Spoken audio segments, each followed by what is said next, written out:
Fala, meu povo! Então, toda vez que você assiste um vídeo meu, você sempre vai me ver muito animado, né? Muito feliz, produzindo, mas infelizmente, dessa vez, o assunto é muito pesado, um assunto muito triste, porque há um ano atrás, um pouquinho mais do que isso, no dia 25 de março de 2020, o Brasil registrava naquela época 2.400 e poucas infecções por coronavírus, 57 mortes. Então nós não tínhamos nem 100 mortes ainda. E aí o presidente da República, Bolsonaro, foi na televisão, reclamou do fechamento do comércio e tal, o que me incentivou a fazer um vídeo onde eu fiz algumas pesquisas populacionais, o percentual de morte pelo vírus e tal, ainda era um assunto muito nebuloso naquela época, ainda hoje nós ainda não sabemos exatamente como esse vírus age, e aí eu cheguei a dois números, através ali das pesquisas, 105 milhões de infectados, que era o que o ministro da Saúde falava na época, né, que em algum momento pelo menos metade do Brasil teria contato com esse vírus, e 420 mil mortes, pela letalidade do vírus na época e tal. Então nós estávamos com 57 mortes e eu já estava prevendo 420 mil mortes se nada fosse feito, se continuássemos circulando e tudo mais. Em relação aos infectados, eu estou gravando aqui no dia 1º de maio, no sábado, nós estamos com quase 15 milhões de infectados. Aí você vai falar assim, poxa, mas você falou 100 milhões, temos 15 milhões, mas no próprio vídeo, vou colocar o link aqui na descrição, eu avisava que nós nunca chegaríamos a números oficiais de 100 milhões de infectados, porque os assintomáticos não têm motivos para buscarem um teste, para irem no hospital ou no laboratório fazer um teste, já que não estão sentindo nada. Então, a grande maioria das pessoas infectadas não vão fazer teste. E mesmo quem tem algum sintoma, às vezes fica em casa até por receio de ir no hospital, ir no laboratório, fazer o teste e correr o risco de contrair o vírus, já que ela não tem a certeza se aqueles sintomas são coronavírus mesmo.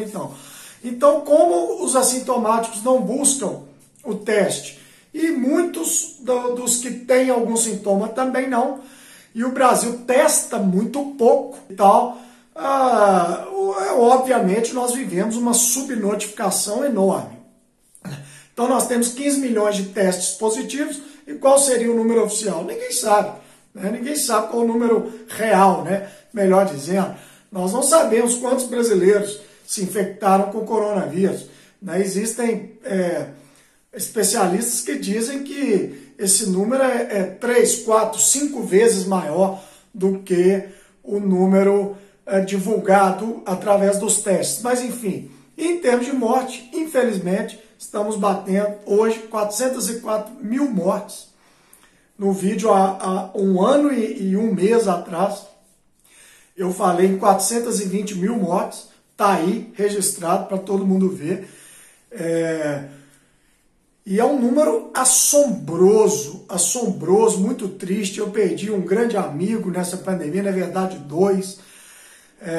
Pais de amigos meus faleceram, então é uma grande tragédia, né? Nós estamos aí neste momento há mais de 100 dias com a média móvel de mortes acima de 1.000, há mais de 45 dias acima de 2.000. A média móvel ela é feita através ali da média de mortes ao longo de vários dias. É um método muito melhor do que você pegar aqueles números de morte diário, né? Principalmente porque no fim de semana o número de mortes cai muito, porque a notificação ela é menor.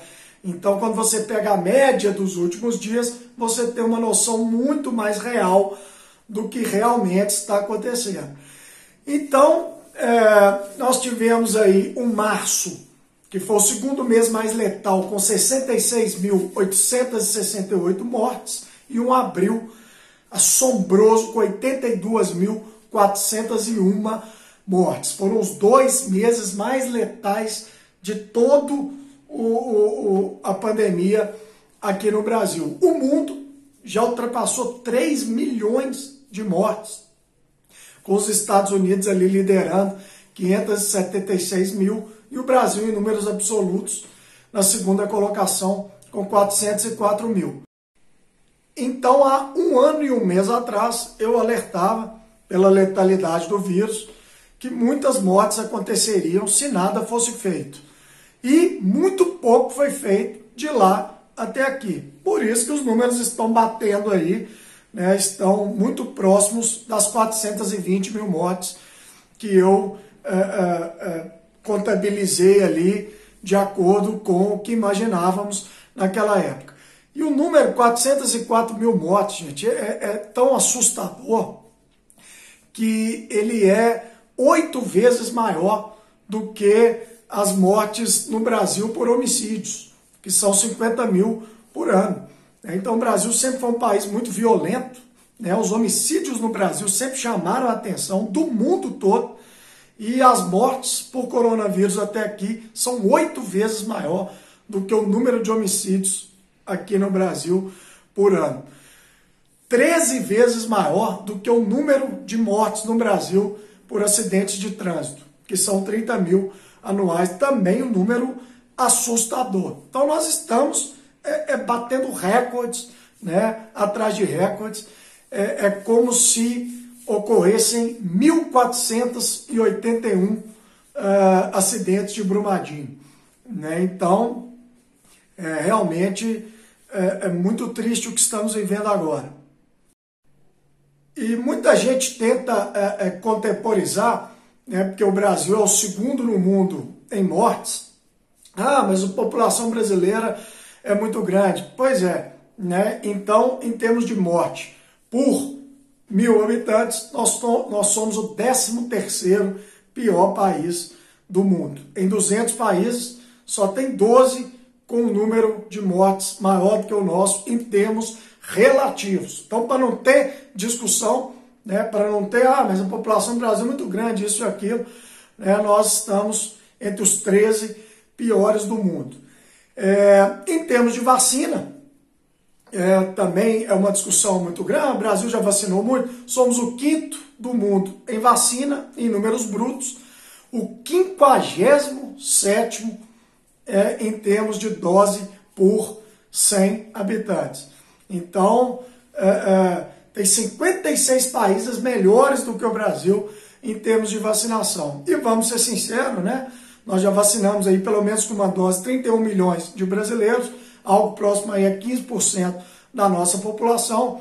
Se não fosse a Coronavac, se não fosse o Estado de São Paulo correr atrás da parceria com os chineses, eu não sei o que seria de nós nesse momento. Coronavac, que é a grande maioria das vacinas que nós estamos injetando nos brasileiros. E o infectologista da Fiocruz, pesquisador Júlio Croda, vou colocar o link aí também de tudo que eu estou falando, ele está alertando que nessa velocidade em que estamos indo, né, o 2021 praticamente já está perdido.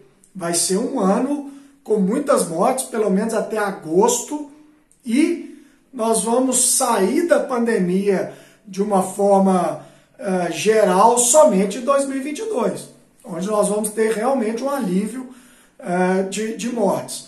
Então, somado a um 2020, serão 2 anos muito duros para os brasileiros. Tudo ainda é muito nebuloso, muita coisa pode acontecer, isso aí é uma previsão, e vamos aguardar e torcer para que isso acabe o mais rápido possível. E aí, para a gente finalizar, nós temos que discutir aqui os motivos, né, do Brasil ser o 2º em mortes no mundo em termos absolutos, o 13º em termos relativos, né, em 200 países. O que aconteceu com o nosso país? Né? Por quê? Não é aleatório, não é azar, não é à toa. Eu coloco essa nossa atual crise, eu coloco a culpa em 3 grupos diferentes.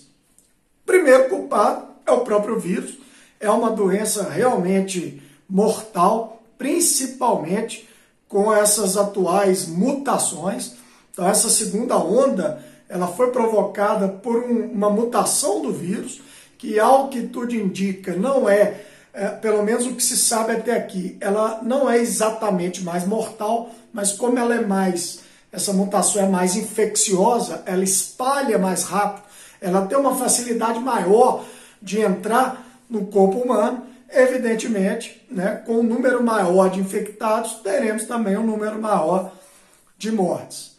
Então, o primeiro grande culpado é a própria doença, isso é inegável, principalmente as suas mutações. O segundo grupo, né, eu coloco nas costas da própria população brasileira, né, porque vamos dividir isso aí em dois subgrupos. Nós temos um país pobre, nós temos um país de desempregados, nós temos um país onde as pessoas têm que matar um leão por dia, onde as pessoas têm que correr atrás para poder se alimentar hoje, porque senão não come. Então eu entendo que muitos brasileiros não possam ficar em lockdown, não possam ficar em casa. Muita gente tem que sair para correr atrás do pão de cada dia, isso eu compreendo, né? Principalmente em um país de miseráveis, pobres, desempregados, pessoas que estão perdendo emprego por causa da pandemia. E uma parte da população realmente é o caos completo. São jovens indo para festas, indo para encontros, se aglomerando, sem máscara, sem álcool em gel, enfim. É um desrespeito completo pela vida, pelas leis, pelo lockdown, né, pelo próximo, pelo pai e pela mãe, que são pessoas de idades mais avançadas, o avô e a avó. Então, a população ela é culpada também, né? Uma parte porque tem que sair de casa para trabalhar, a gente entende, e uma outra parte realmente é o descaso, né, pela lei, pelo próximo e pelo ser humano. A gente vê aí a todo momento baladas sendo descobertas, sendo denunciadas, a polícia entrando. Enfim, uma coisa impressionante que diz muito sobre como uma parte do Brasil né, sobre como o ser humano pensa, né? A diversão está acima da vida humana. E por fim, evidentemente, nós temos aí os governos em seus vários níveis, em especial o governo federal. Eu não estou aqui para ficar fazendo joguinho ideológico, campanhazinha política. Eu tenho um Instagram lá com mais de 800 publicações, mais de 100 vídeos aqui no meu canal, e todo mundo sabe que eu não fico aqui falando de política e tal. Mas o governo federal errou de uma forma assim grotesca, já está no 4º ministro da Saúde. Foi um governo que todas as apostas que fez deram errado. Ele apostou que a doença não era tão mortal assim, e foi. Depois ele apostou que a cloroquina seria a bala de prata, seria a panaceia. Não foi. A cloroquina é ineficaz, assim como a ivermectina, enfim. E até hoje ainda insiste nisso, no tal do tratamento precoce, coisa que não existe, está provada aí pela OMS, pelo menos com esses remédios. Nós temos aí também um governo que questionou o uso de máscaras, né? Máscara não resolve e tal, sendo que se você usar um pouquinho da inteligência, um pouquinho, precisa ser infectologista não, né? Se o vírus se propaga por spray, né? Pelo ar, por micropartículas. Se você põe uma máscara, a outra pessoa põe também, independente da máscara que for, evidentemente vai diminuir, né, a quantidade de vírus que vai sair de cada um. E aí você tem máscaras que são espetacularmente boas e outras que nem tanto. Mas o uso de máscara diminui a possibilidade de infecção, né? Tanto de quem está falando quanto quem está ali recebendo o vírus também, né? Então, o governo desdenhou do uso de máscara, o governo promoveu aglomerações, o governo ficou brincando com a China, né? O ministro da Educação na época fez uma charge brincando ali, fazendo uma zoação da forma do chinês falar o português, né? O governo chamou a vacina de vacina chinesa, e tal, e hoje nós dependemos da China para os insumos, para produzirmos as nossas vacinas, tanto a Fiocruz como o Butantan, e o governo criou caso com a China e falou que quem tomasse a vacina ia virar jacaré, uma das vacinas, e recusou uma oferta da Pfizer de 70 milhões de doses. Em fevereiro de 2021, 3 milhões dessas doses já teriam chegado no Brasil. Então, eu acho que o governo realmente, na hora que o Brasil mais precisou, na hora que o Brasil precisou de uma liderança, precisou de um grande timoneiro que levaria o Brasil durante essa tempestade, realmente nós não tivemos. Foi uma briga só, discussões sem sentido, uma perda de tempo, enquanto o vírus se proliferaram. E agora nós vamos ter uma CPI, né, e vamos investigar, que seja investigado, né? E quem defende o governo federal fala tem que investigar os governadores também. Tem também, que se investigue esse dinheiro que chegou para todos os governadores, para onde foi, como foi utilizado, quem recebeu, o que foi comprado, quais eram os planos para esse dinheiro, se os planos se concretizaram. Então que seja investigado o governo federal, que seja investigado os governadores e que tudo seja esclarecido e que nós possamos ter justiça, que os culpados sejam punidos e que a gente saia dessa o mais rápido possível. Então, quando a gente avisar, parceiro, né, dê ouvidos aos números, dê ouvidos à estatística, aos especialistas, aos infectologistas e à ciência, porque não é brincadeira não. Demorou? Fica com Deus todo mundo. Abraço do Clebinho.